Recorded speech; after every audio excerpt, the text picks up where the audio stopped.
Bismillahirrahmanirrahim. Assalamualaikum warahmatullahi wabarakatuh. Alhamdulillah. Nahmaduhu wa nasta'inuhu wa nastahdihi wa natubu ilaihi wa na'udzu billahi min syururi anfusina wa sayyiati a'malina. May yahdihillahu fala mudilla lahu wa may yudlil fala hadiyalah. Wa asyhadu an la ilaha illallah wahdahu la syarika lah wa asyhadu anna Muhammadan abduhu wa rasuluhu la nabiyya ba'dah. Ya ayyuhalladzina amanu taqullaha haqqa tuqatih wa la tamutunna illa wa antum muslimun. Fa in asdaqal hadithi kitabullah wa khairal huda huda Muhammadin sallallahu alaihi wasallam wa syarrul umuri muhdatsatuha wa kullu muhdatsatin bid'ah wa kullu bid'atin dhalalah wa kullu dhalalatin finnar. Para pemirsa yang dirahmati Allah Subhanahu wa taala, kita lanjutkan bahasan kita masih pada kisah Nabi Adam alaihissalam, dan insyaallah ini pertemuan yang terakhir tentang kisah Nabi Adam alaihissalam. Pada pertemuan lalu telah kita bahas tentang penciptaan Nabi Adam alaihissalam dan unsur-unsur apa penciptaannya, demikian juga penciptaan Hawa, ya. Maka pada kesempatan kali ini kita akan bahas tentang bagaimana Adam digoda oleh iblis sampai akhirnya harus keluar dari surga, dan juga hingga wafatnya Nabi Adam alaihissalam. Dan di akhir insyaallah kita akan membacakan bagaimana kisah Nabi Adam menurut versi Injil dalam kitab Kejadian yang ada dalam Alkitab Al-Muqaddas atau Bible, ya. Para pemirsa yang dirahmati Allah Subhanahu wa taala, maka setelah Allah menciptakan Hawa, maka Allah Subhanahu wa taala, ya, menyuruh Adam dan Hawa untuk tinggal di surga, ya. Kemudian Allah Subhanahu wa taala memerintahkan malaikat untuk sujud kepada Adam alaihissalam, ya. Kata Allah Subhanahu wa taala, "Idz qulna lil malaikati isjudu lil malaikati isjudu li Adama fasajadu illa iblis aba wastakbara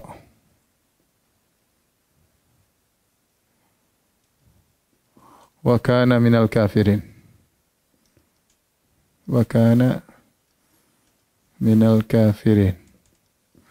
Kata Allah Subhanahu wa taala, tatkala kami berkata kepada malaikat, ya, sujudlah kepada Adam. Sujudlah kepada Adam. Fasajadu, mereka pun sujud.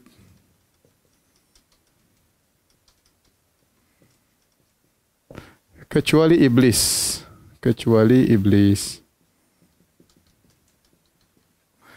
Dia enggan,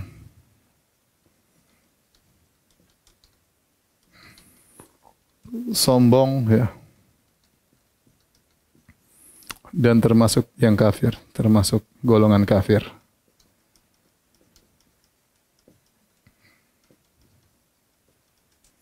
Kafirin. Taib, di sini para ulama khilaf berdasarkan ayat ini tentang iblis, ya. Apakah iblis bagian dari malaikat atau bukan? Ada khilaf di kalangan para ulama, ya. Khilaf tentang iblis. Dua pendapat, ya. Di kalangan para ulama, di kalangan para ahli tafsir, ada yang mengatakan iblis dari kalangan malaikat. Dan ada yang mengatakan iblis dari golongan jin. Kenapa bisa terjadi khilaf ini? Karena di sini Allah mengatakan, ya, tatkala kami berkata kepada malaikat sujudlah kepada Adam, maka mereka semua sujud kecuali iblis. Dan asalnya mustasna, bagian dari mustasna minhu. Asalnya yang dikecualikan bagian dari yang sebelum dikecualikan. Misalnya saya mengatakan datang para mahasiswa kecuali Joni. Berarti Joni pada asalnya adalah mahasiswa, ya. Ya, tatkala saya mengatakan malaikat semuanya sujud kecuali iblis, seakan-akan iblis adalah bagian daripada malaikat, ya. Namun dalam bahasa Arab ada namanya al-istitsna al-muttasil. Ada al-istitsna al-munqati, yaitu jika al-mustasna bukan dari al-mustasna minhu. Contoh saya mengatakan datang seluruh mahasiswa kecuali Pak Profesor, ya. datang seluruh mahasiswa kecuali Pak Profesor. Ini juga boleh dalam bahasa Arab. Pak Profesor bukan bagian dari mahasiswa, tetapi digandengkan dalam satu kalimat. Maka dari sinilah timbul khilaf dua pendapat. Tadi yang mengatakan iblis dari golongan malaikat berdasarkan ayat ini dengan dengan menyatakan istisna di sini, pengecualian adalah pengecualian yang bersambung, dan ada yang mengatakan iblis dari golongan jin, dan istisna di sini adalah istisna munqati, terputus ya. Yang benar ya, yang benar bahwasanya iblis adalah dari golongan jin, ini yang benar ya. Bukan dari golongan malaikat. Dalilnya apa? Dalam surat Al-Kahfi kata Allah Subhanahu wa taala, kana minal jinni fa fasaqa an amri rabbih. Kata Allah Subhanahu wa taala, iblis dari jin.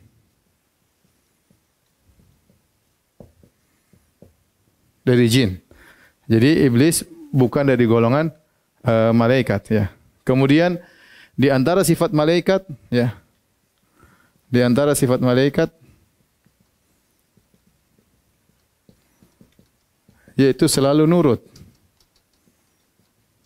Selalu taat ya. La ya'suna ma amarahum, la ya'suna ma amarahum wa yaf'aluna ma yu'marun. Wa yaf'aluna ma yu'marun.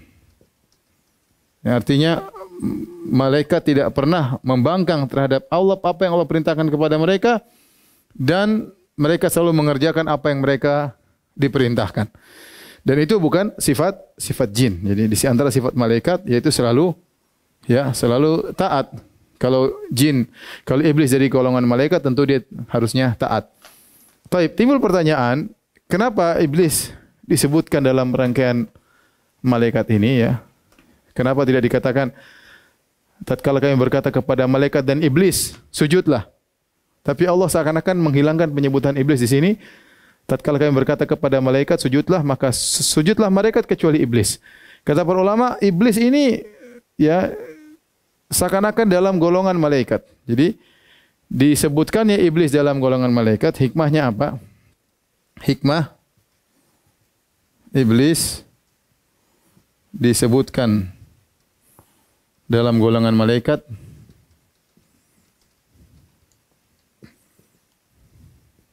kata para ulama karena iblis dulu adalah makhluk yang soleh. Iblis dahulunya hamba yang soleh. Hamba yang soleh, rajin ibadah dan alim. Saking alimnya iblis dan saking solehnya rajin ibadahnya iblis, maka dia tidak bersama jin-jin yang lain. Maka dia bareng-barang dengan apa? Malaikat. Dia gaulnya sama apa? Malaikat. Ya, gaulnya sama malaikat. Tetapi kemudian akhirnya dia tidak mau sujud kepada Adam, tidak lain karena istakbar, sombong, dan juga karena hasad. Karena hasad kepada Adam alaihissalam. Itu yang menyebabkan iblis akhirnya hasad kepada Adam alaihissalam. Kenapa iblis tidak sujud? Kenapa iblis tidak mau sujud? Kata para ulama, sebabnya karena dua. Al-kibr, sombong. Kemudian al-hasad, dengki. Ini dua sifat yang ada pada iblis menyebabkan dia tidak mau sujud kepada Adam. Sombong, kenapa? Dia mengatakan ana khairun minhu. Kata iblis, ana khairun minhu. Khalaqtani min nar wa khalaqtahu min tin. Aku lebih baik daripada Adam, kau ciptakan aku dari api dan kau ciptakan Adam dari tanah. Menurut iblis, ya, tanah lebih baik dari api, lebih baik daripada tanah. Ini logika iblis. Adapun dengkinya, ya, sebagaimana Allah sebutkan sebagian ahli tafsir seperti Sa'id bin Jubair, ya, Allah berfirman wa ma kuntum ta'lamun, wa ma kuntum taktumun ya.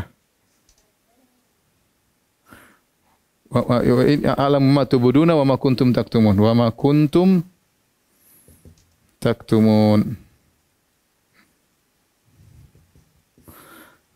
Alam aqul lakum, kata Allah, bukankah aku telah kasih tahu kepada kalian, inni a'lamu ghaibas samawati wal ard wa a'lamu ma tubuduna wa ma kuntum taktumun. Kata Allah, aku mengetahui apa yang kalian ungkapkan wahai malaikat, dan aku mengetahui apa yang kalian sembunyikan. Apa yang kalian sembunyikan. Kata Allah, Allah berkata, Allah mengetahui apa yang kalian sembunyikan. Berkata Sa'id bin Jubair, yaitu ma asarrahu iblis fi nafsihi, yaitu apa yang iblis sembunyikan, yaitu apa yang Allah sembunyikan dalam dirinya, yaitu hasad. Yaitu apa? Hasad. Kenapa hasad? Iblis hasad kepada Adam. Adam ini pemain baru, itu pendatang baru, bukan pemain baru. Pendatang baru datang, tetapi subhanallah Allah berikan dia banyak keistimewaan. Diberikan ilmu, diciptakan oleh Allah dengan kedua tangannya. Ya. Kemudian disuruh malaikat dan iblis untuk sujud kepadanya. Tiba-tiba pendatang baru diberi keistimewaan. Ini, dan dia lebih alim daripada malaikat dan iblis dari sisi nama-nama benda. Ya. Iblis tidak tahu, malaikat tidak tahu. Waktu Allah mengatakan ambi'uhum bi asma'ihim. Wahai iblis dan malaikat, kabarkanlah nama benda-benda ini. Mereka tidak bisa jawab.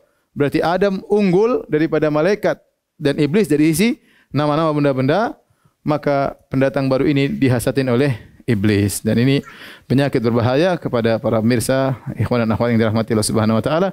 Terkadang kita merasa diri kita ikhlas, tapi kemudian datang pendatang baru yang mungkin lebih hebat daripada kita, kemudian timbullah rasa dengki, ya, rasa hasad. Ini berarti selama ini hati kita bermasalah. Maka seorang berusaha mengikhlaskan dirinya, berusaha membersihkan hatinya sampai hatinya terjangkiti dengan hasad. Kalau terjangkiti dengan hasad, maka hendaknya dia lawan, ya. Dan inilah dosa yang pertama kali terjadi di langit dan di bumi, antaranya hasad dan sombong. Antaranya adalah hasad dan sombong, ya. Taib. Timbul pertanyaan,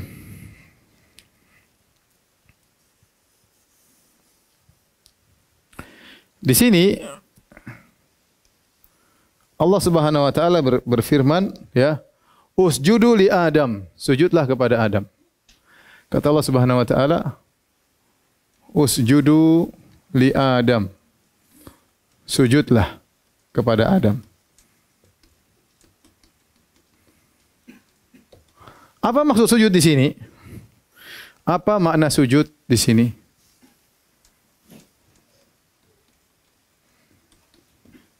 Ada beberapa pendapat, ya. Ada beberapa pendapat. Ada yang mengatakan sujud maksudnya tunduk kepada Adam, menghormati Adam, ya.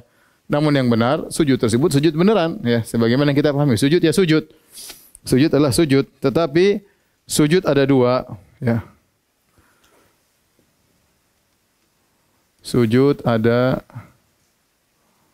dua macam. Yang pertama namanya sujud penghormatan. Yang kedua namanya sujud ibadah. Ini sujud at-tahiyyah. Tahiyyah ini sujudul ibadah.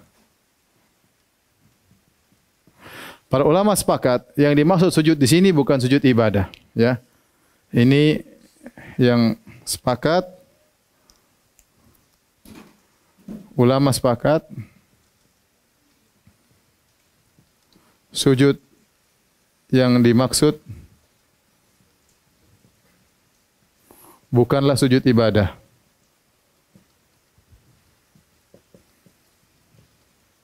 Tapi yang dimaksud adalah sujud tahiyah. Dan sujud tahiyah, sujud penghormatan, ini pernah disyariatkan pada umat-umat terdahulu. Sujud ini, ya, pernah disyariatkan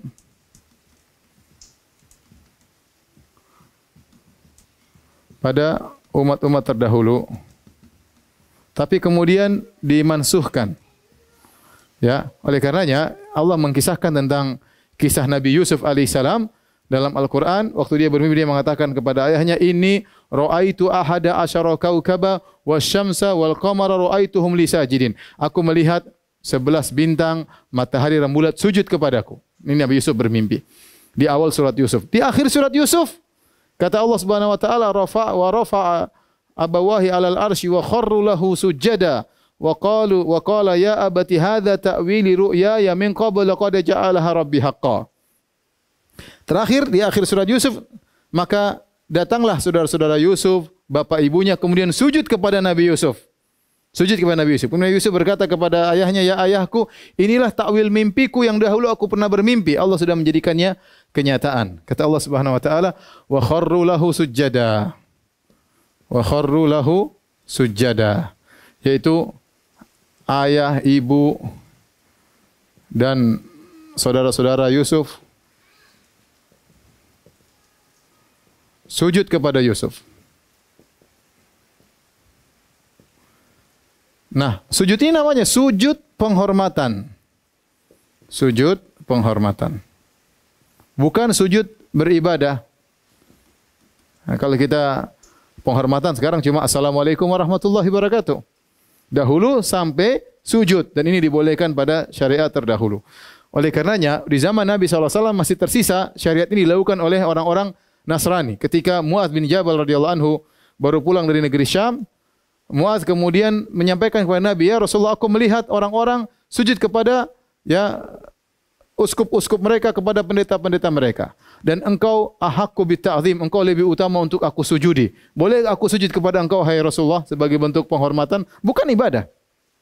Mu'adz enggak beribadah kepada Nabi, tapi dia ingin menghormati Nabi SAW. Kata Nabi SAW, "Lau kuntu amiran ahadan an yasjuda li ahadin ghairillah la amartul mar'ata an tasjuda li zawjiha." Kalau saya boleh memerintahkan seorang sujud kepada selain Allah, saya akan suruh wanita sujud kepada suaminya. Ya, maksudnya ini sujud tahiyat, bukan sujud ibadah, tapi sujud penghormatan. Dan ini pendapat yang benar, bahwasanya yang Allah perintahkan kepada Adam, kepada malaikat dan iblis untuk sujud kepada Adam adalah sujud tahiyat, bukan sujud ibadah, ya, bukan sujud ibadah. Ini penting untuk kita ketahui, ya. Adalah sujud tahiyat, penghormatan, dan bukan sujud ibadah.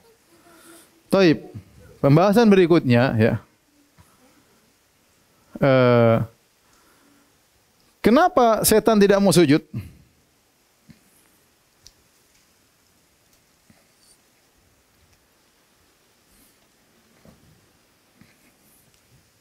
Kenapa iblis tidak mau sujud?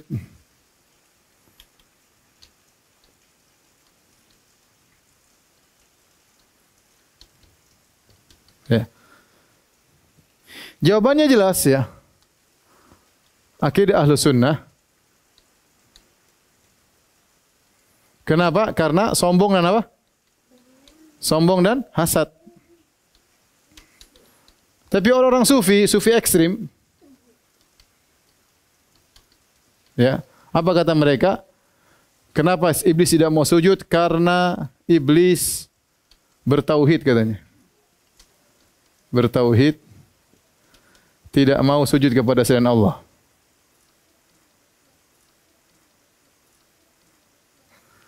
Tidak mau sujud kepada selain Allah. Dan ini sampai ada sebagian mereka seperti Al-Hallaj dalam kitabnya Tawasin, ya, saya baru baca tadi, ya.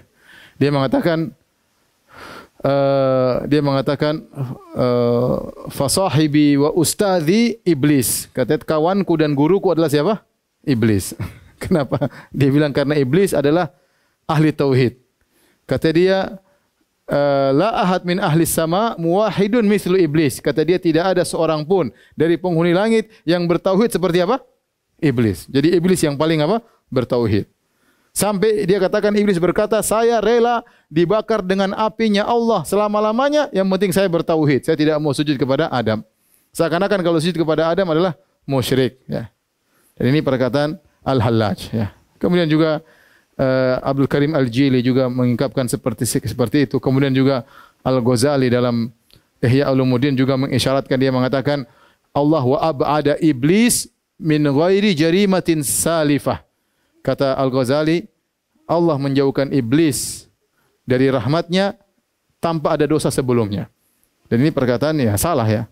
Dia mengatakan bagaimana Allah, kata dia, Allah melakukan apa yang Allah kehendaki, wala yubali wala yakhaf, Allah tidak peduli dengan apa yang dia lakukan. Di antara bentuk Allah melakukan apa yang tidak dia pedulikan, Allah menjauhkan iblis dari rahmat Allah, ya, meskipun tidak punya kesalahan sebelumnya. Ini tidak benar. Iblis melakukan kesalahan, tidak mau sujud kepada Adam alaihissalam. Tapi bagaimana bantahan terhadap ini?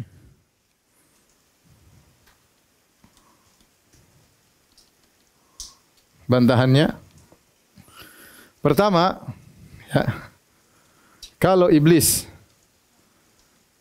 ahli tauhid,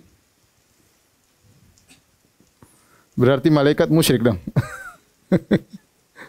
Berarti malaikat apa? Musyrikin. Kenapa mereka sujud kepada siapa? Adam. Paham ya? Yang kedua, sujud yang dimaksud bukan sujud apa? Bukan sujud ibadah. Ya. Bahkan ada sebagian mereka mengatakan, "Man lam yata'allam tauhid min iblis fa huwa kafir." Barang siapa yang tidak belajar tauhid dari iblis, maka dia kafir. Subhanallah. Ajib. Sujud ini maksud bukan sujud ibadah, tapi sujud apa? Penghormatan, tahiyah. Jadi tidak ada kaitan dengan ibadah. Yang ketiga, ya, bantahannya, kalau iblis ahli tauhid,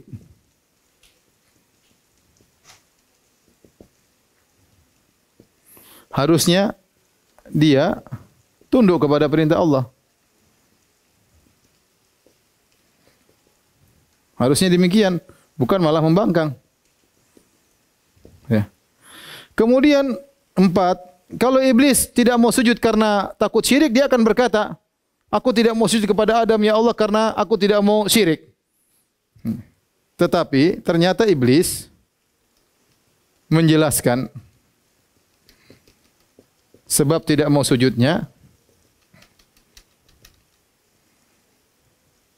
dengan berkata, saya lebih baik dari dia. Baik daripada Adam.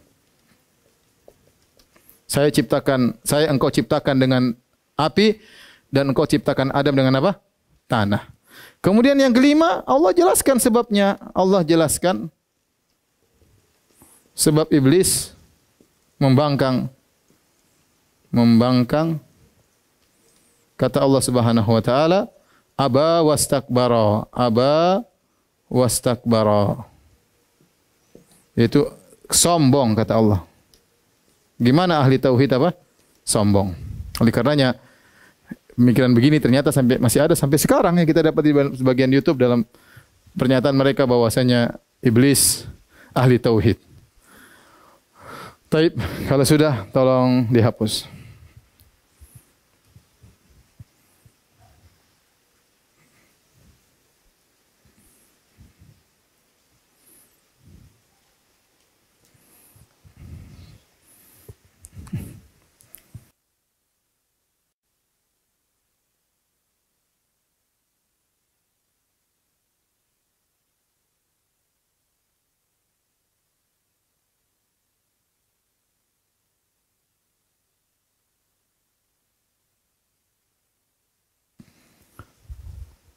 Baik, sekarang kita akan bagaimana membantah iblis.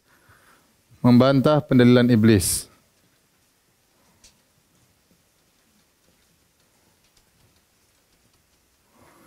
Iblis berdalil dengan kias, ya. Iblis berdalil dengan kias. Kias, kata dia, aku lebih baik daripada ana khairun minhu. Ana khairun minhu. Jadi kata dia, khalaqtani min nar wa khalaqtahu min tin. khalaqtahu min tin. Kata iblis, kau ciptakan aku dari api. Adam dari tanah. Taib. Kesimpulan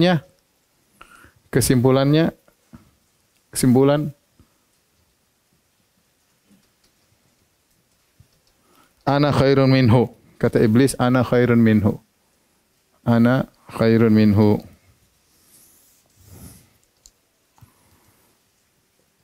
Ana khairun minhu. Yaitu kesimpulannya, iblis lebih baik daripada Adam. Dari Adam. Taib. Kalau kita perhatikan pendalilannya sebenarnya kias. Mana kias? Kias dari, ini kias ya. Kias dari asal penciptaan. Ini adalah asal penciptaan. Asal penciptaan. Asal unsur penciptaan.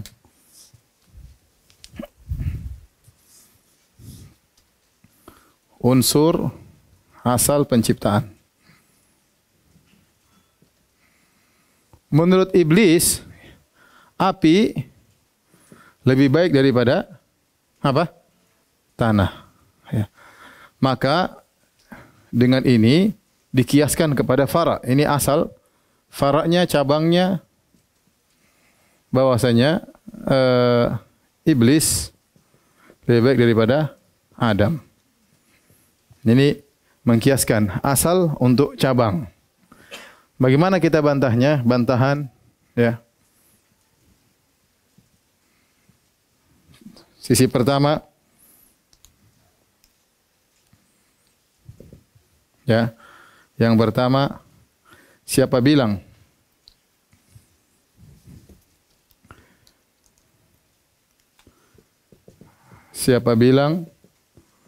api lebih baik daripada tanah? Justru tanah lebih baik daripada api. Coba, tanah manfaatnya banyak. Tanah tempatnya bumi, tempat bercocok tanam, tempat orang hidup, tempat hewan-hewan tinggal, tempat bertumbuh-tumbuhan. Banyak. Tanah bikin ketenangan. Api apa? Membakar, tidak tidak stabil, ya. Kata para ulama, siapa bilang api lebih baik daripada tanah? Tanah lebih baik daripada apa? Daripada api. Oleh karenanya kita bantah daripada asal pengkiasannya, ya, bahwasanya kiasnya salah. Yang kedua, bantahan yang kedua, ya. Kalaupun kias ini benar, kias ini atau analogi ini,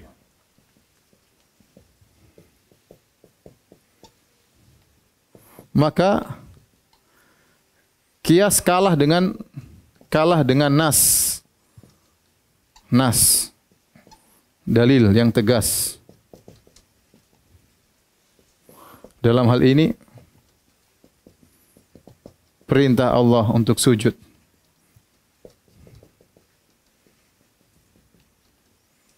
Sujud kepada Adam. Ya. Kalaupun bahwasanya kiasnya benar, maka kias ini disebut dalam usul fikih fasidul i'tibar. Kias fasidul i'tibar itu kias yang bertentangan dengan nas. Kiasnya benar, tapi Allah suruh melawan kias tersebut. Allah menyuruh kamu sujud kepada Adam, wahai iblis. Maka yang kamu turuti harusnya dalil, bukan kias yang ada di kepalamu, ya. Jadi ini bantahannya. Bantahan yang ketiga, ya, bahwasanya jika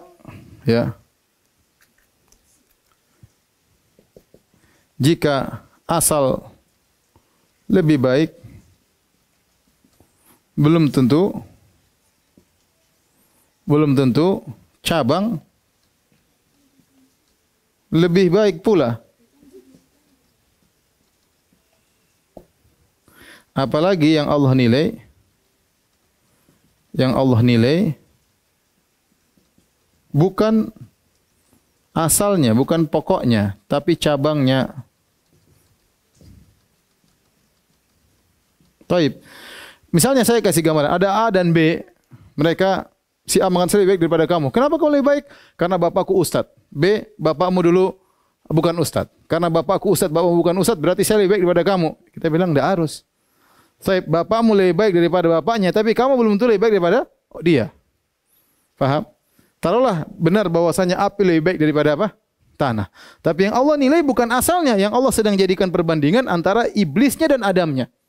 Antara hasilnya, ya. Dan Adam lebih baik daripada iblis. Kenapa Adam diajarkan ilmu? Makanya Allah ajarkan nama-nama seluruhnya dan ternyata iblis dan malaikat tidak mampu untuk mengetahui nama-nama tersebut, ya. Maka ini diantara bantahan terhadap iblis. Jadi kalau antum ketemu iblis, antum bantah iblis, ya. Sungguhnya kias dia adalah kias yang ngawur. Taib. Karena iblis tidak mau sujud kepada Adam, akhirnya iblis divonis. Ini halaman 1, ya. Halaman 2. Ya.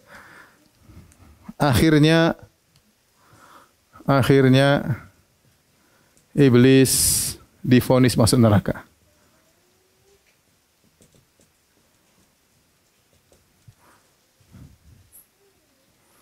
Dan subhanallah kata para ulama, hasadnya iblis ini hasad tingkat tinggi. Hasadnya iblis hasad tingkat tinggi. Kenapa bisa demikian? Karena kebanyakan orang kalau hasad, dia berusaha menggantikan posisi orang yang dia hasati. Misalnya ada orang hasad sama direkturnya.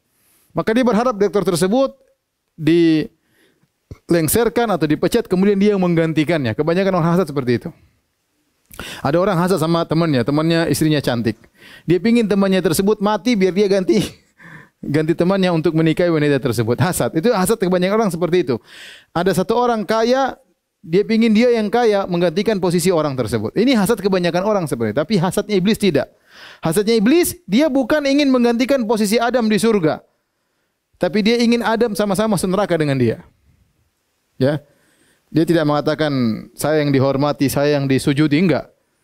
Dia ingin dia divonis masuk neraka, dia tidak peduli, yang penting Adam dan keturunannya juga masuk apa?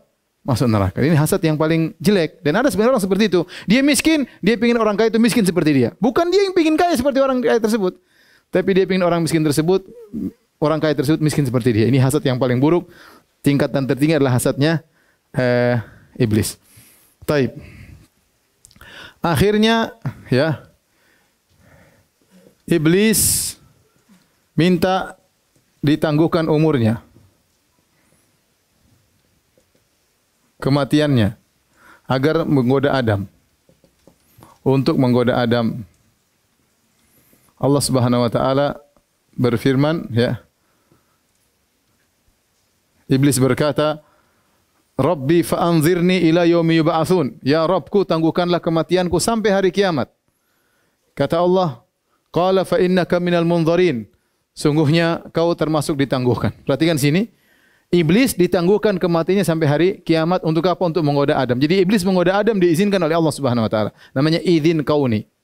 Allah izinkan iblis untuk menggoda Adam dan keturunannya. Dan ini dalil bahwasanya jin-jin itu asalnya punya umur tertentu. Kalau iblis punya umur yang selama-lamanya, dia tidak akan minta ditangguhkan kematiannya. Berarti kita tahu bahwasanya yang ditangguhkan kematian cuma iblis. Adapun jin-jin yang lain mati. Jinnya, tapi umurnya seberapa kita enggak tahu. Benar, ada jin kalau di ruqyah dia ngaku umur saya 1000 tahun, umur saya 2000 tahun. Jangan percaya. Kata Nabi SAW, sadaqaka wa huwal kadzub. Setan itu kadang jujur tapi seringnya apa? Dusta. Karena sebagian jin bilang saya ketemu Ibnu Taimiyah, saya ketemu sahabat, subhanallah. Jin-jin sebagian ngaku seperti itu. Umur saya sudah 2000 tahun, 3000. Kita bilang belum tentu benar. Ya, jin kita enggak tahu umurnya seberapa, tetapi yang ditangguhkan umurnya cuma siapa? Iblis. Taib, akhirnya iblis mulai menjalankan godaannya. Iblis mulai melancarkan godaannya.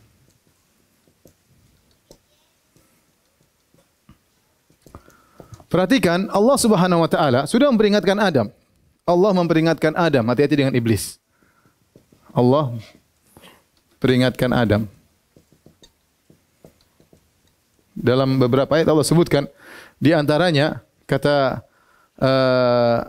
Allah Subhanahu wa taala, "Inna hadza aduwwul laka wa li zaujika fala yukhrijannakuma minal jannati fatashqa." Wahai Adam, hati-hati, iblis adalah musuhmu dan musuh istrimu. Maka jangan sampai dia mengeluarkan kalian berdua dari surga, maka kau akan sengsara. Allah sudah ingatkan. Jadi Allah ingatkan akan bahaya iblis. Allah ingatkan akan bahaya iblis. Bahaya iblis. Kata Allah, "Fala yukhrijannakuma minal jannati fatashqa." Dalam surat Toha, jangan sampai iblis mengeluarkan kalian berdua dari surga, maka kau akan sengsara. Kemudian di antaranya Allah larang mendekati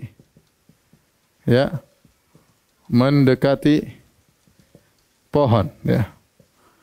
Kata Allah, "Ya Adam uskun anta wa zawjukal jannata fakula ragadan haitsu syi'tuma wa la taqraba hadhihi syajarah wa la taqraba hadhihi syajarata fatakuna minadh dhalimin."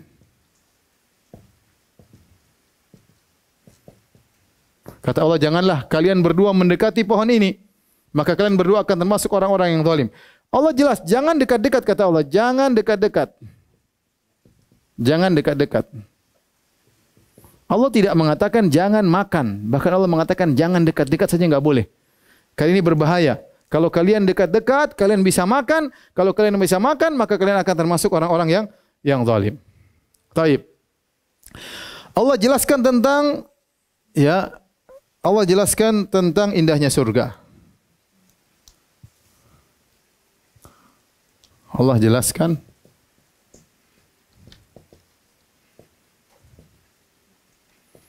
indahnya surga. Kata Allah Subhanahu wa taala, "Innalaka alla tajua fiha." Kata Allah, innalaka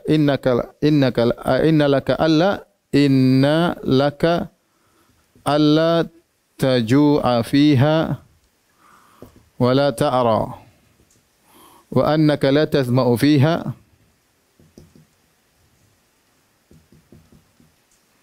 wa la tadha. Kata Allah Subhanahu wa taala, perhatikan, sungguhnya kau tidak akan lapar, tidak akan lapar. Di surga kau tidak akan lapar dan kau tidak akan telanjang. Kau tidak akan haus, kau tidak akan kepanasan. Perhatikan di sini Allah sebutkan ada 4 perkara. Pertama, tidak lapar. Yang kedua, tidak telanjang. Yang ketiga, tidak haus. Yang keempat, tidak kepanasan. Tapi Allah tidak bilang kau tidak akan mati. Perhatikan. Tapi Allah tidak bilang kau tidak akan mati.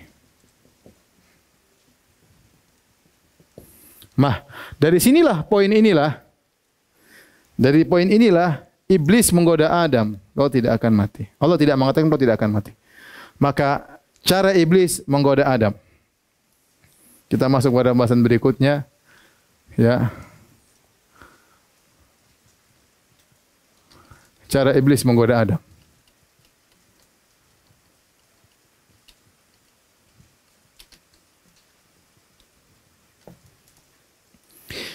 Ada metode yang dilakukan oleh iblis. Yang pertama, kata Allah, "Fawaswasa ilaihi syaitan."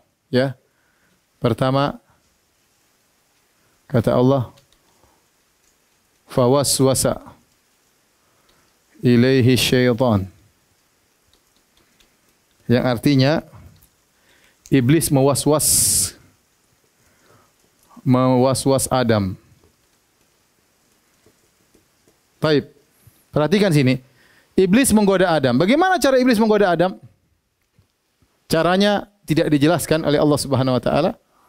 Ada yang mengatakan menurut ahlul kitab, iblis masuk di ularnya masuk di surga ngobrol sama Adam dan Hawa. Tapi ini tidak ada dalilnya, Israiliyat. Yang ada yang mengatakan iblis cuma di pintu surga kemudian ngomong dari jauh, "Wahai Adam, tuh makan tuh." Ya. Ini pendapat berikutnya. Berat berikutnya ya iblis ya masuk ketemu Adam dan Hawa dan ngobrol, dan ini sebelum dia dilempar keluar dari surga. Ada yang mengatakan iblis sudah qala khruj minha madhuma madhura. Waktu dia membangkang tidak mau sujud kepada Adam, Allah turunkan dia di bumi duluan sebelum Adam dan Hawa. Kemudian Allah izinkan dia naik untuk numpang lewat di surga untuk menggoda Adam dan Hawa. Ini semua pendapat, tetapi enggak ada dalilnya. Kita bilang yang jelas iblis menggoda Adam. Perhatikan di sini ayat ini penting untuk kita nanti pas kita bandingkan dengan ahlul kitab. Di sini perhatikan iblis mulai dengan menggoda siapa? Menggoda Adam. Perhatikan di sini, karena Allah mengatakan fawaswasa ilaihi. Ilaihi ini laki-laki. Iblis pun menggoda Adam. Was ilaihi syaitan. Jadi bukan Hawa yang duluan digoda, tapi apa? Adam. Taib. Yang berikutnya metode iblis adalah melihat pada poin yang tidak disebutkan oleh Allah. Oleh Allah dan paling disenangi oleh Adam, yaitu kekal. Ya. Makanya kata iblis, hal adulluka ala sajaratil khuldi wa mulkil la yabla. Kata iblis, hal adulluka ala sajaratil khuldi wal mulkil la yabla. Maukah aku tunjukkan kepada engkau? Maukah aku tunjukkan kepadamu pohon abadi dan kerajaan yang tidak akan sirna. Di sini perhatikan, Allah tidak mengatakan kau tidak akan mati, ya. Dan Allah tidak menyebutkan surga tersebut akan abadi. Dua-dua. Allah tidak menyebutkan Adam abadi, Allah tidak menyebutkan surga abadi. Maka dari poin inilah iblis goda dari sisi engkau bisa abadi dan kerajaanmu juga bisa abadi. Sini apa? Engkau abadi Adam. Dan kedua, surgamu juga abadi. Subhanallah. Dalam ayat yang lain kata iblis, qala ma nahakuma an hadhihi syajar an tilkuma syajarati illa an takuna malakaini aw takuna minal khalidin. Kenapa Allah larang kalian berdua makan dari pohon? Karena kalian berdua bisa menjadi malaikat yang lebih hebat, yang bisa terbang dan yang lainnya dan lebih abadi. Taib, ini metode iblis. Jadi iblis pintar ya, dia melihat pada sisi yang situ Allah tidak sebutkan kepada siapa? Adam. Yang ketiga ya, iblis menamakan pohon tersebut dengan Sajaratul Khuldi, pohon keabadian. Dan ini kedustaan. Kenapa? Karena Allah tidak menamakan pohon tersebut. Allah tidak kasih nama pohon tersebut. Dia bikin nama sendiri. Dia bikin nama sendiri dengan pohon keabadian. Padahal Allah tidak mengatakan. Allah mengatakan, wala taqrabu hadhihi syajarah. Jangan kau dekati berdua, jangan dekati pohon ini. Selesai, jangan dekati. Allah tidak namakan pohon tersebut. Padahal pohon tersebut tidak punya nama. Pohon tersebut tidak dikasih nama oleh Allah.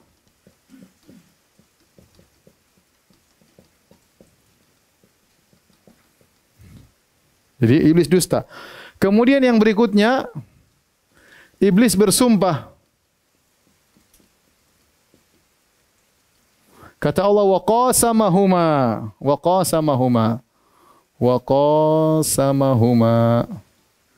Iblis bersumpah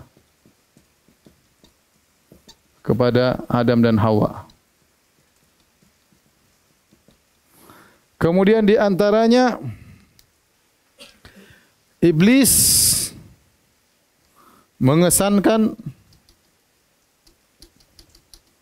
dia sedang menasihati. Kata Allah, wa qasamahuma inni lakuma laminan nasihin. Inni lakuma laminan nasihin. Sungguh-sungguh aku ini pemberi nasihat. Aku ini sedang menasihati kalian berdua.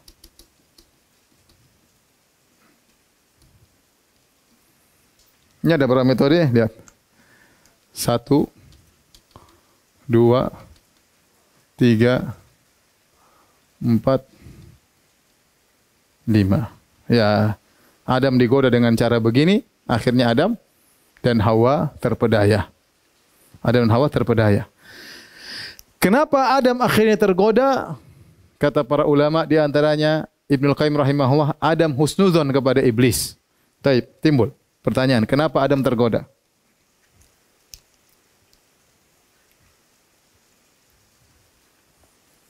Kenapa Adam tergoda?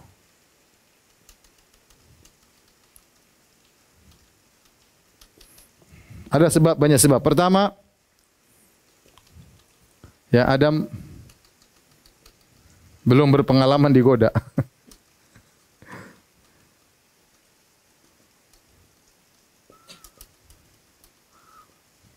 Ini pengalaman pertama.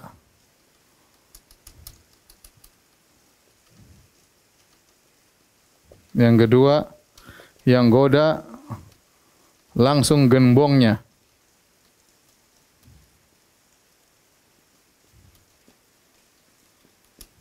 Yang ketiga, ya, Adam tidak menyangka iblis berdusta karena dia bersumpah. Ya, kata Ibnu Qayyim, mungkin Adam husnudzon, kali ini mungkin iblis benar. Padahal kita lihat Allah sudah ingatkan sebelumnya. Ya. Inna hadza adullaka wa li zaujik, wahai iblis, sungguhnya ini adalah musuhmu dan musuh istrimu. Fala yukhrijannakuma minal jannati fatashqa. Jangan sampai dia keluarkan kalian berdua dari surga, maka kalian akan sengsara. Ya. Kemudian, ya, yang keempat kata sebagian ulama, ya, Adam menimbang maslahatnya lebih besar. Ya, melanggar tapi jadi kekal. Maslahatnya apa? Lebih besar daripada pelanggaran. Daripada pelanggaran.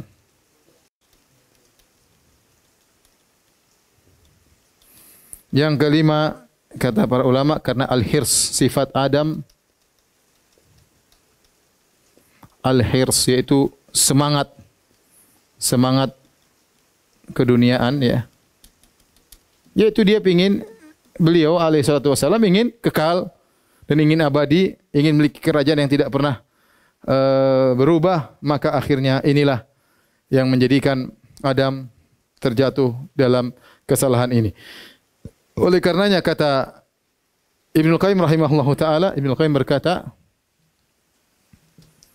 usul al-khataya salasah,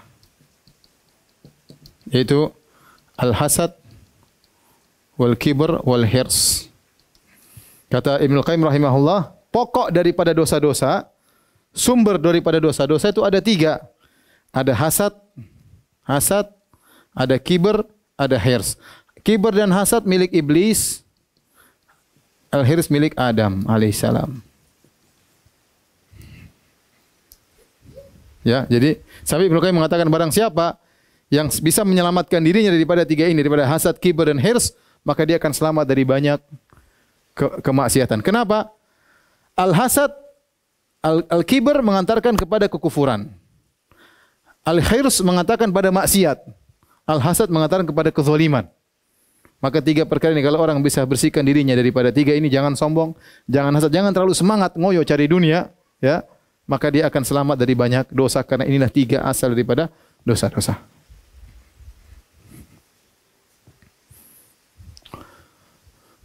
Taib, kalau sudah tolong dihapus.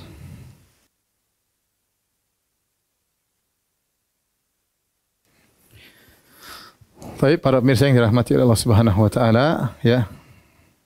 Akhirnya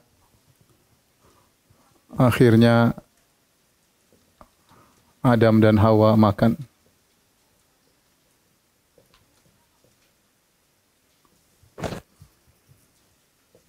Dari pohon tersebut.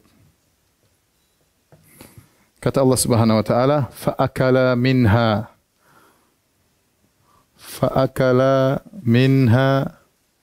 fabadat lahuma sawatuhuma wa tafiqa yakhsifani 'alaihima min waraqil jannah. Kata Allah Subhanahu wa taala, keduanya makan.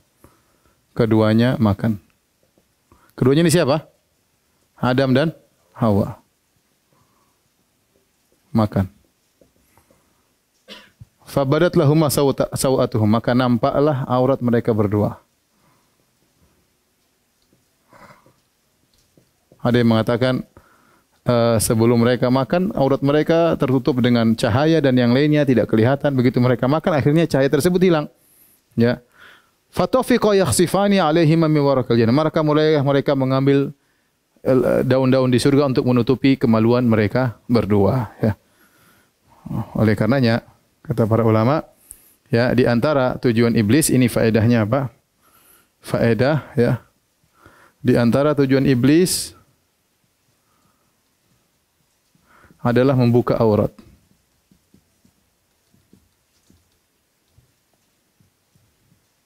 Ya. Allah berfirman dalam surat Al-A'raf, "Ya bani Adam, la yaftinannakum asyaitanu kama akhraja abawaykum minal jannah yanzi'u anhuma libasahuma liyuriyahuma sawatihima." Wahai anak-anak Adam, ya. Janganlah sampai kalian terfitnah oleh syaitan sebagaimana iblis telah menggoda kedua orang tua kalian, Adam dan Hawa. Yanzi'u anhuma libasahuma, yang iblis akhirnya mencabut pakaian mereka berdua, liyuriyahuma sawatihima, agar menampakkan aurat mereka. Oleh karenanya ini sekarang propaganda iblis banyak agar orang membuka auratnya. Dibuatlah gambaran bahwasanya orang yang semakin membuka aurat semakin modern. Semakin tipis pakaiannya semakin apa? Modern. Itu propaganda termakan di negara-negara barat, negara kafir. Orang yang pakai tutupan lengkap pakaian disebut dengan apa? Primitif. Primitif. Ya. Padahal kita tahu sebaliknya, justru kalau kita bilang orang tinggal di primitif nggak pakai baju. Ya, sampai sekarang orang tinggal di hutan-hutan, badui-badui, mereka tidak pakai baju. Kalau mereka sudah modern baru mereka pakai baju. Itu sudah hal yang jelas. Sebaliknya ingin diputar oleh iblis, dipropagandakan. Justru sebaliknya, kata iblis, yang pakai tutupan banyak itu yang mutakhallif, yaitu yang terbelakang. Yang buka-bukaan itu yang modern. Padahal itu propaganda iblis. Taib. Setelah Adam dan Hawa makan, maka Adam dan Hawa pun sadar. Mereka berdua pun bertobat.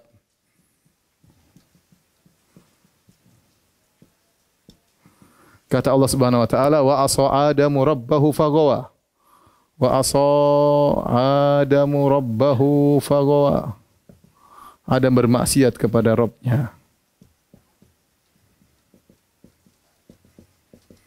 Kemudian summa jatabahu rabbuhu fataba alaihi wa hada.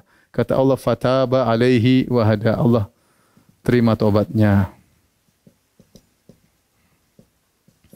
Gimana cara taubat? Adam alaihissalam bingung bagaimana cara bertobat. Maka Allah ajarkan, kata Allah, fatalaqqa Adamu min rabbih kalimatin fataba alaih. Maka Adam enggak pernah berdosa sebelumnya. Ini baru pengalaman digoda, pengalaman berdosa. Apa yang harus dia lakukan? Bertobat bagaimana caranya? Maka Allah ajarkan kata-kata Adam untuk dia bertobat, yaitu dengan mengatakan, Rabbana zalamna anfusana wa illam taghfir lana wa tarhamna lanakunanna minal khasirin. Itu Allah ajarkan kepada Adam alaihissalam. Allah ajarkan kepada Adam alaihissalam, Rabbana zalamna anfusana, ya Rabb kami sungguhnya kami telah berbuat zalim kepada diri kami, wa illam taghfir lana, kalau kau tidak ampuni kami, wa tarhamna, tidak kau rahmati kami, lanakunanna minal khasirin, maka kami sungguh termasuk orang-orang yang merugi. Maka turunlah Adam ke bumi dan Hawa. Adam dan Hawa turun ke bumi. Di mana turunnya tidak ada jelas. Tidak ada yang mengatakan Hawa turun, Adam turun di India. Ada yang mengatakan Adam turun di Sri Lanka. Hawa turun di Jeddah. Nanti mereka cari-carian ketemunya di Padang Arafah. Itu semua Israiliyat, tidak ada dalil. Yang penting Adam dan Hawa turun. Apakah turunnya terpisah? Apa masih cari-carian dulu? Enggak ada dalilnya. Yang jelas mereka turun dan tinggal bersama. Tinggal bersama, maka fatashqa, kata Allah, Adam repot. Kata Allah, fatashqa, engkau yang repot. Dan ini isyarat kata para ulama, yang cari nafkah adalah Adam, Hawa istrinya. Maka sejak Adam turun di atas muka bumi, kata Allah, fatashqa, Allah mengatakan yang repot engkau wahai Adam. Berarti dalil bahwasanya sejak awal manusia turun yang cari nafkah siapa? Laki-laki. Yang cari nafkah Adam, sejak awal sudah cari nafkah. Ya, istrinya di rumah, ya, sejak awal. Kemudian Adam pun tinggal, ya, sampai umurnya Adam tinggal hingga usia 960 tahun. Kemudian beliau meninggal. Dalilnya apa? Dalilnya ketika Adam alaihissalam di pundaknya diusap oleh Allah Subhanahu wa taala, kemudian Allah menampakkan tentang anak-anak keturunan Adam. Adam melihat semuanya. Ini anak keturunanmu. Tiba-tiba Adam terpesona dengan seorang anak keturunannya, kelihatannya lain, beda, menakjubkan. Maka Adam bertanya, ini siapa ya Rabb? Kata Allah, ini Daud alaihissalam. Kata Allah, berapa umur Daud? Kata Adam, berapa umur Daud? Kata Allah, 60 tahun. Adam kasihan, umur Daud cuma 60 tahun. Kata Adam, ya Rabbku, berikan kepada dia 40 dari umurku, biar genap 100. Maka diambillah Adam, harusnya umurnya 1000. Diambil 40, buat siapa Nabi? Daud alaihissalam. Sehingga umur Adam menjadi 960 tahun. Begitu umur Adam 960 tahun, malaikat maut datang, ingin mencabut nyawa Adam. Kata Adam, belum saatnya. Masih ada 40 tahun. Kata malaikat, bukankah kau sudah kasih kepada putramu Daud? Kata Adam, enggak, saya enggak pernah kasih. Subhanallah.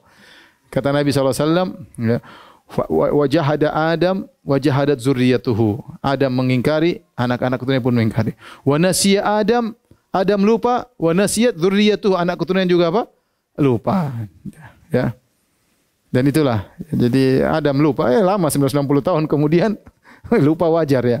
Ya, maka Adam pun meninggal. Disebut dalam sebagian riwayat, maka datanglah malaikat, waktu Adam mau meninggal, malaikat datang, kemudian malaikat mengambil jasad Adam, malaikat memandikan jasad Adam, malaikat mengkafankan jasad Adam, kemudian malaikat mengkuburkan Adam alaihissalam. Di mana daerah kuburannya tidak ada yang tahu, Allah alam. Ada yang mengatakan di India tempat dia turun, ada yang mengatakan di Jeddah, ada yang mengatakan di mana, enggak ada dalilnya semuanya.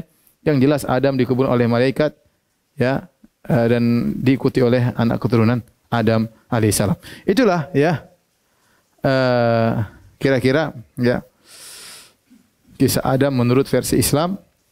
Sekarang saya ingin menyampaikan di akhir pembahasan kita kisah Adam menurut versi Injil. Buka ya, kalau bawa Injil silakan buka Alkitab Perjanjian Lama, Kejadian 3. Judulnya manusia jatuh ke dalam dosa. Perhatikan ya. Ayat pertama, Kejadian 3 ayat pertama. Adapun ular ialah yang paling cerdik dari segala binatang di darat. Kata Injil, ular adalah binatang yang paling cerdik. Menurut kita enggak ya. Masih ada banyak hewan yang lebih cerdik daripada ular. Yang dijadikan oleh Tuhan Allah. Ular itu berkata kepada perempuan itu. Di sini ular pertama kali menggoda Hawa.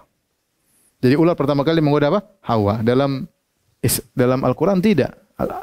Kata iblis langsung datang kepada keduanya. Ya. Inilah kuma laminan nasihin. Aku menasihati kepada kalian berdua. Bahkan kata Ibnu Asyur rahimahullah ta'ala, seandainya yang dimulai oleh Adam itu kuat sisi pendalilan dalam Al-Quran. Karena tadi sudah disebutkan, kata Allah, fawaswasa ilaihi syaitan. Syaitan pun menggoda iblis. Iblis pun menggoda siapa? Adam. Dan Allah mengatakan, wa aso Adam. Allah tidak mengatakan, wa aso Adam wa Hawa. Allah mengatakan Adam yang bermaksiat. Jadi seandainya godaan tersebut dimulai kepada Adam, itu yang lebih pas dalam Al-Quran. Dan wanita pada dasarnya mengikuti. Wanita dasarnya apa? Mengikuti. Tapi kalau dalam Injil, yang jadi biang keroknya adalah Hawa. Ya.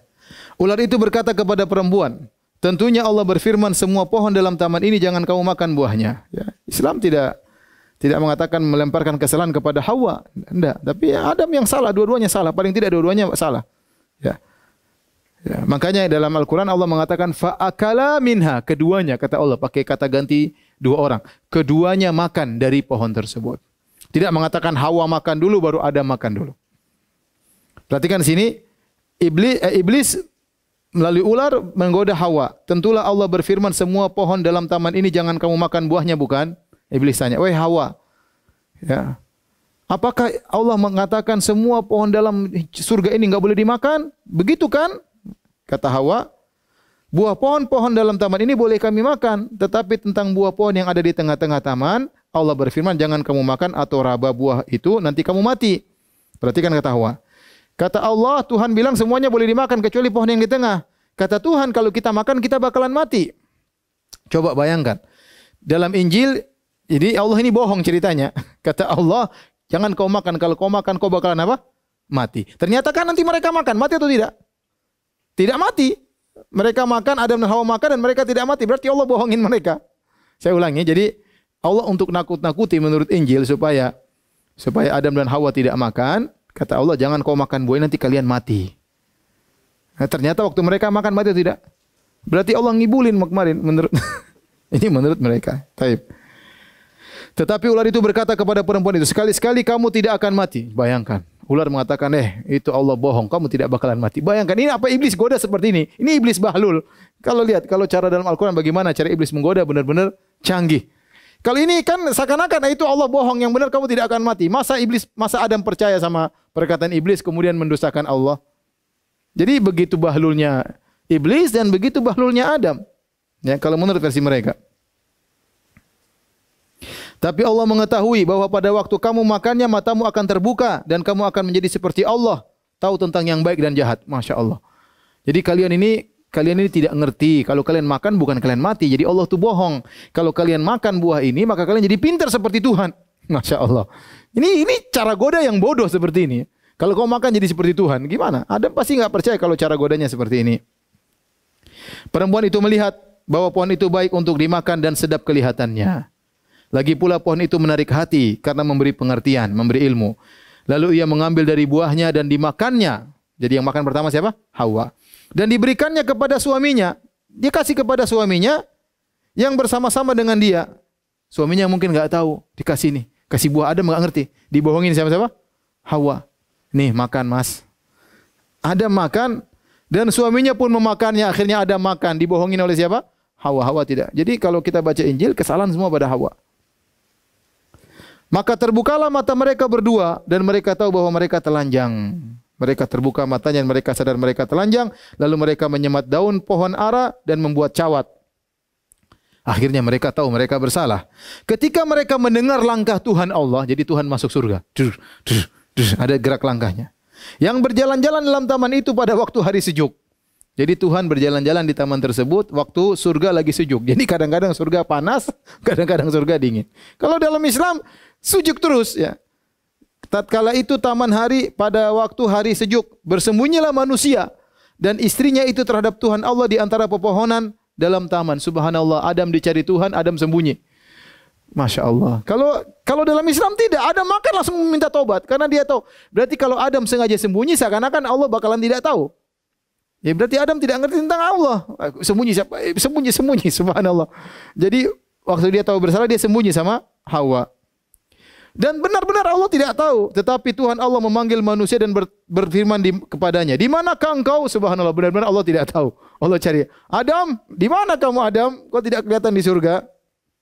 Ia menjawab, ketika aku mendengar bahwa engkau ada dalam taman ini, aku menjadi takut karena aku telanjang. Sebab itu aku bersembunyi. Masya Allah. Apakah seorang Nabi merasa bisa bersembunyi dari Tuhan? Dalam Islam tidak ada seperti ini. Ini orang yang ini ngarang, ini asli ngarang ini. Ini ngarang nih, yang ngarangnya ngawur ini. Ya. Firman-Nya Allah berkata, siapakah yang memberitahukan kepadamu bahwa engkau telanjang? Allah masih belum tahu lagi. Emang yang bilang engkau telanjang siapa? Masya Allah. Allah belum lihat lagi kalau dia sudah telanjang. Apakah engkau makan dari buah pohon yang kularang? Allah masih tanya lagi. Apakah kau sudah makan buah yang terlarang? Kalau dalam Al-Quran tidak. Ya. Tiba-tiba Adam berbuat makan, Allah mengatakan, alam anhakuma antilkuma syajara. Bukankah saya sudah larang? Allah tidak tanya-tanya, kamu di mana? Sudah makan belum? Allah langsung tahu kalau dalam Al-Quran. Tapi dalam Injil Allah masih tanya, kamu di mana? Benar telanjang? Siapa yang bilang kau telanjang? Emang kau makan? Masya Allah, banyak pertanyaan. Menunjukkan Allah tidak tahu. Adam menjawab, perempuan yang kau tempatkan di sisiku lah, dialah yang memberi dari pohon buah itu kepadaku, maka aku makan. Bayangkan. Ini Adam melemparkan, mengkambing hitamkan Hawa seluruhnya. Ya Allah, ini perempuan yang kau kasih sama saya, ini yang kasih saya makan. Jadi subhanallah. Seakan-akan Adam tidak bersalah. Yang salah semua apa? Hawa, ya. Kemudian berfirmanlah Tuhan Allah kepada perempuan itu, "Apa yang telah kau perbuat ini?" Jawab perempuan itu, "Ular itu yang memperdayakan aku, maka aku makan." Itu iblis, ular yang memperdayakan aku. Lalu berfirmanlah Tuhan Allah kepada ular itu, "Karena engkau berbuat demikian, terkutuklah engkau di antara segala ternak dan di antara segala binatang hutan. Dengan perutmu lah engkau akan menjalar dan debu tanahlah akan kau makan seumur hidupmu." Ya, tadinya ular itu berdiri tegak, gara-gara dia kurang ajar akhirnya turun di bumi jadi apa? Berjalan melata. "Aku akan mengadakan permusuhan antara engkau dan perempuan ini, antara keturunan-keturunannya." Jadi Allah bilang akan ada permusuhan antara keturunan ular sama keturunan Hawa. "Keturunannya akan meremukkan kepalamu dan engkau akan meremukkan tumitnya." Allah berfirman, "Susah payahmu waktu mengandung akan kubuat sangat banyak." Gara-gara Hawa ini bersalah, akhirnya Allah hukum, jadi dia kalau hamil susah, ya. Melahirkan susah. Harusnya itu gampang, tapi gara-gara dia telah berdosa di surga. "Dengan kesakitan engkau akan melahirkan anakmu, namun engkau akan birahi kepada suamimu." Alhamdulillah, ya. Gara-gara dia berdosa, dia berbirahi kepada suaminya. Dan ia akan berkuasa atasmu dan suamimu akan menguasaimu. Taib, inilah kira-kira ya sisi Nabi Adam menurut Alkitab, sungguh jauh dengan apa yang ada dalam Al-Quran Al-Karim, di mana Allah menjelaskan dengan begitu cerita yang begitu bagus, yang begitu rapi dan indah. Adapun dalam Alkitab tadi kita lihat isinya tidak benar, ya, dengan berbagai banyak kesalahan, ya. Maka kita bersyukur, alhamdulillah kita memiliki kitab suci yang bisa dipertanggungjawabkan keautentikannya dan isinya tidak seperti tadi Alkitab yang isinya ya membuat kita tertawa, ya, karena menisbahkan hal-hal yang tidak baik kepada Adam dan kepada Hawa dan kepada Allah Subhanahu wa taala, ya. Taib, di akhir saya ingatkan ada beberapa faedah, di antaranya dari pembahasan kita dari sejak kemarin kita tahu bahwasanya Adam diciptakan dari tanah, ya. Adapun pernyataan dalam hadis-hadis palsu yang mengatakan Adam diciptakan dari bahwasanya Adam diciptakan dari selain tanah, maka ini adalah pendapat yang keliru, ya. Yang kemudian juga pernyataan bahwasanya Adam alaihissalam ketika bertobat, Adam, ya, jadi Adam dari tanah, ya. Bukan nenek moyang kita bukanlah monyet sebagaimana perkataan Charles Darwin. Kemudian di antara faedahnya bahwasanya Adam alaihissalam ketika dia bertobat, dia tinggal bertobat dengan mengatakan Rabbana zalamna anfusana. Adapun hadis dhaif yang mengatakan bahwasanya Adam ketika dia bertobat dia bertawassul dengan jah Muhammad, ini hadisnya dhaif. Demikian juga dalam sebagai riwayat Adam bertawassul untuk bertobat kepada Allah dengan haknya Fatimah, Ali dan Hasan dan Husain. Ini hadis-hadis yang dibawa oleh orang Syiah. Ini juga hadis maudhu, hadis palsu, tidak benar. Yang benar Adam bertobat kepada Allah Subhanahu wa taala. Kemudian yang paling penting dari pembahasan ini membuat kita berbeda dengan orang Nasrani. Kita meyakini Adam sudah bertobat. Sudah selesai dia bertobat, dia turun di atas muka bumi, dia menjalankan hukumannya. Ada orang Nasrani mengatakan tidak, dosa Adam adalah dosa warisan. Dosa Adam adalah dosa warisan. Adam berdosa dan setiap anak turunannya yang lahir semua memikul dosa Adam alaihissalam.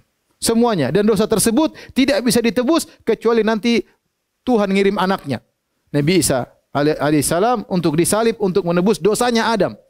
Bayangkan, ini khurafat yang dibuat oleh orang Nasara yang tidak pernah disebut oleh nabi-nabi sebelumnya. Nabi-nabi sebelumnya dari Nabi Musa lah, nabi-nabi Bani Israel, Nabi Yusuf, Nabi Musa, Nabi Daud, Nabi Sulaiman, tidak pernah cerita namanya dosa turunan.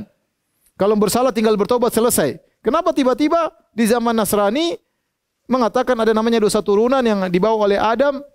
Ya, kalau seorang bayi lahir sudah memikul dosa turunan tersebut dan tidak bisa ditebus kecuali dengan Allah mengirim putranya untuk disalib. Ya. Dan ini adalah khurafat yang tidak benar. Dalam Islam subhanallah orang baru lahir tidak ada dosa-dosanya. Bagaimana wala taziru waziratu wizra ukhra, bagaimana seorang bisa memikul dosa orang lain? Orang tua dosa ya bukan urusan kita. Gimana ada dosa turunan? Ini khurafat yang tidak ada dalilnya sehingga menimbulkan akhirnya menuhankan Nabi Isa anak Tuhan lah dan macam-macam. Ya, karena kata mereka begini, sebenarnya panjang tapi saya ingin sampaikan. Jadi mereka meyakini ada dosa turunan. Dosa turunan ini setiap anak baru lahir sudah ada bawa dosa tersebut. Dan dosa tersebut kalau tidak ditebus semuanya masuk neraka. Semuanya masuk neraka. Makanya antum harus beriman kepada Yesus sebagai penebus dosa. Kalau tidak antum masuk neraka. Taib. Terus bagaimana cara penebusannya? Kata mereka tidak bisa ditebus dengan manusia. Karena manusia yang mau menebus juga sudah punya dosa turunan. Manusia yang mau tebus juga sudah bawa dosa turunan. Kalau begitu yang tebus harus Tuhan. Lah Tuhan bagaimana caranya? Nah, Tuhan caranya harus dengan mentransfer apanya sehingga muncullah anak Tuhan. Ya, tapi dibantah oleh para ulama. Lah, waktu kata mereka rohnya Isa waktu masuk di Maryam, Maryam kan juga manusia. Bukankah Maryam waktu lahir sudah bawa dosa turunan juga? Jadi tetap saja tidak bisa suci. Kata mereka harus ada madah, ada unsur yang suci yang bisa menebus dosa turunan tersebut, harus dari Tuhan langsung. Nah, bukankah Tuhan tersebut mampir ke dalam rahimnya Maryam, Isa bin Maryam 9 bulan? Bukankah dia bercampur dengan zat yang ada dosanya? Kalau begitu omong kosong aja ya. Maka ini semua adalah, bayangkan kita bersyukur kepada Allah, bayangkan agama yang dibangun di atas khurafat, pengikutnya miliaran. Ya, kita Islam alhamdulillah, kita beriman ya kepada Allah Subhanahu wa taala. Kita bersyukur kepada Allah tidak membangun agama kita di atas khurafat seperti itu. Demikian subhanakallah bihamdik asyhadu an la ilaha illa anta astaghfiruka wa atubu ilaik. Assalamualaikum warahmatullahi wabarakatuh.